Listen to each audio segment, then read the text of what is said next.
வணக்கம் மக்களே. இந்த வீடியோவில் நம்ம என்ன செய்தி பார்க்க போகிறோம்னா, நடிகை சீதா வீட்டில் நடந்த துயரமான செய்தி. கண்கலங்கி அவரே வெளியிட்ட பதிவு. இரங்கல் தெரிவிக்கும் ரசிகர்கள். இணையதளத்தில் வெளியான செய்தி. வாங்க என்ன தகவல் என்ன செய்தின்னு இந்த வீடியோவில் விரிவாக பார்க்கலாம். அதுக்கு முன்னாடி முதன்முறையாக நம்ம சேனலை ஃபஸ்ட் டைம் பார்க்குறீங்கன்னா சப்ஸ்கிரைப் பண்ணாதவங்கெல்லாம் சப்ஸ்கிரைப் பண்ணிக்கோங்க. பெல் பட்டன் சிம்பல் அமைக்கி நம்ம சேனலோட நோட்டிஃபிகேஷனை எனபிள் பண்ணிக்கோங்க. நாங்கள் போடுற வீடியோ எல்லாமே உங்களுக்கு உடனுக்குடனே வந்து சேரும். நடிகை சீதாவின் அம்மா இன்று காலமாகியிருக்காங்க. அது குறித்து உருக்கமான பதிவு ஒன்றை சீதா தன்னுடைய இன்ஸ்டாகிராம் பக்கத்தில் பகிர்ந்திருக்காங்க. அவங்களுக்கு ரசிகர்கள் பலருமே இரங்கல் தெரிவித்து ஆறுதல் கூறி வராங்க. தொடர்ந்து நிறைய பேர் பார்த்தீங்கன்னா இணையதளத்தின் வாயிலாக சீதா அவங்களுக்கு ஆறுதல் சொல்லிட்டு வராங்க அவங்களுடைய தாயார் மறைவிற்கு. 80 காலகட்டத்தில் சினிமாவில் நடிக்க வந்த நடிகை தான் சீதா. அந்த காலகட்டத்திலேயே இளைஞர்களும் தன்வசம் கவர்ந்துட்டாங்க. அதோடு நடிகை மட்டுமல்லாமல் தயாரிப்பாளராக சீதா அவங்க பிரபலமடைந்திருந்தாங்க. தமிழ், மலையாளம், தெலுங்கு அதிக மொழி திரைப்படங்களில் நிறைய திரைப்படங்களில் நடிச்சிருக்காங்க நடிகை சீதா. 1985ஆம் ஆண்டு நடிக்க துவங்கிய சீதா அப்போது முதல் இப்போது வரைக்கும் கதாநாயகியாகவும் குணச்சித்திர நடிகையாகவும் வலம் வந்தே இருக்காங்க. ஆரம்ப காலகட்டத்தில் 1985ஆம் ஆண்டிலிருந்து 1991ஆம் ஆண்டு வரை சீதா பிறகு நடிப்புக்கு இடைவெளி கொடுத்தே இருந்தாங்க.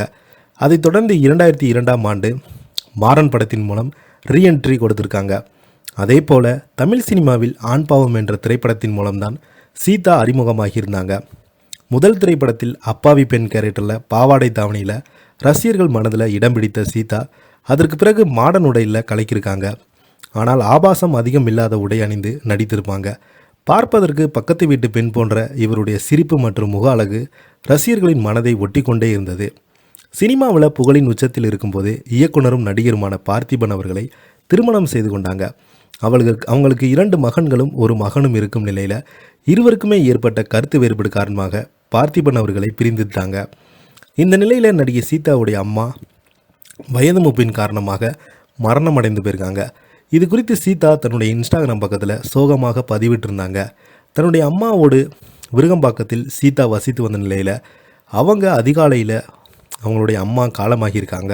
இதனால் ரசிகர் அவங்களுக்கு பலருமே ஆறுதல் கூறிட்டு வராங்க. தன்னுடைய அம்மாவின் புகைப்படத்தை தன்னுடைய இன்ஸ்டாகிராம் பக்கத்தில் போஸ்ட் போட்டு, இன்று எங்களது பாசமிகு தாயார் சந்திரமோகன் காலமாகி போயிருக்காங்க என்று சீதா கூறியிருக்காங்க. சீதா போட்ட பதிவுக்கு ரசிகர்கள் எல்லோருமே பார்த்தீங்கன்னா ஆறுதல் சொல்லிட்டு வராங்க.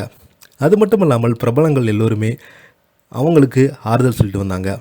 சில நாட்களுக்கு முன்பு தான் சீதாவின் 2வது மகள் அபிநயா தன்னுடைய அப்பா பார்த்திபனோடு எடுத்துக்கொண்ட புகைப்படம், அம்மா சீதாவோடு எடுத்துக்கொண்ட புகைப்படம் மெர்ஜ் செய்யப்பட்டு போட்டா போட்டிருந்தாங்க. அந்த புகைப்படம் இணையதளத்தில் அதிகமாக பரவி வந்தது. இந்த நிலையில தான் சீதாவின் வீட்டில் அவருக்கு உறுதுணையாக இத்தனை வருடங்களாக இருந்த தாயார் மறைவு செய்து சீதாவின் ரசிகர்களை வருத்தமடை செய்திருக்காங்க. இதை பற்றி நீங்கள் என்ன கீழே உள்ள கமெண்ட் பாக்ஸில் மறக்காமல் பதிவிடுங்க. இந்த வீடியோ உங்களுக்கு பிடிச்சிருந்தால் லைக் பண்ணுங்கள், ஷேர் பண்ணுங்கள். நன்றி, வணக்கம்.